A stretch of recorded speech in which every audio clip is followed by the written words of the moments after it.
শুভেন্দুর এসআইআর হুঁশিয়ারি, 50% এসআইআর হলে তৃণমূলের হার দাবি শুভেন্দুর। কমিশনের কার্বলিক অ্যাসিডে সাপ বেরোচ্ছে কটাক্ষ শুভেন্দু অধিকারের। ভুয়ো ভোটার কমলে ছাপ্পা ভোট বন্ধ কটাক্ষ শুভেন্দু। 50% এসআইআর সাকসেস হলেই তৃণমূল হেরে যাবে। 100% এখানে সাকসেস হবে না। বিহারে হয়েছিল, তার কারণ রাজ্য সরকার সাহায্য করেছে। এখানে রাজ্য সরকার বিরোধ করছে, এনআরসি বলছে। রাজ্য সরকার জানে বাংলাদেশি মুসলিমদের নাম বাদ চলে গেলে, মৃত ভোট চলে গেলে ছাপ্পা মারবে। আতঙ্ক না হলে 12টা স্টেটে হচ্ছে, শুধু বিজেপি রুল নয়, নন বিজেপি স্টেটও হচ্ছে। কোথাও হইচই নেই, কোথাও মিছিল নেই, মিটিং নেই, গেল রব নেই। একমাত্র এখানে মানে বুঝতে পারছেন, ইলেকশন কমিশন ঘরতে কার্বলিক অ্যাসিড দিয়ে দিয়েছে, সাপগুলো এখন বেরোচ্ছে।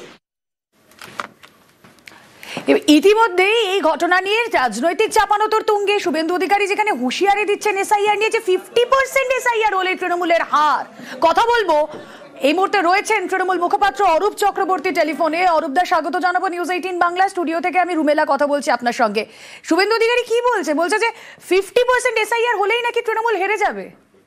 না, ও তো পরিকল্পিতভাবেই বলেছে। ওই জন্যই দেখুন টার্গেটটা দিয়েছে 1,20,00,000 1,20,00,000 50% মানে 60 লক্ষ। আপনি 2021-এর বিধানসভার ফলাফল যদি দেখেন, তাহলে সেখানে তৃণমূলের সাথে বিজেপির ভোটের পার্থক্য আছে প্রায় 68 লক্ষ। তো ওই জন্য অঙ্ক কষেই শুভেন্দু অধিকারী তো বোকা নন, উনি শয়তান, কিন্তু উনি বোকা নন। তাই অঙ্ক কষেই হিসেবটা দিয়ে বলছে যে 50% এসআইআর, অর্থাৎ তৃণমূল কংগ্রেসের যারা বৈধ ভোটার তাদের নাম 50% অন্তত যে টার্গেট দিয়েছে তার বাদ দিতে হবে, তাহলেও নবান্নের 14 তলায় উঠতে হবে। কিন্তু ওই নবান্নের 14 তলায় ওঠার স্বপ্ন ওরা জীবনে সফল হবে না।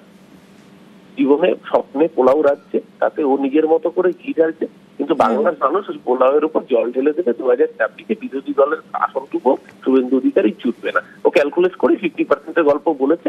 বাংলার মানুষ এই অসভ্যতামি জানে, ধরতে পেরেছে। একের পর এক মানুষ যখন মৃত্যুবরণ করছে আতঙ্কে, তখন জ্যান্ত উল্লাস প্রকাশ করছে শুভেন্দু অধিকারী। এই বাংলা বিরোধী জমিদার পার্টিকে এই জন্যই বাংলার মানুষ বর্জন করে। বেশ।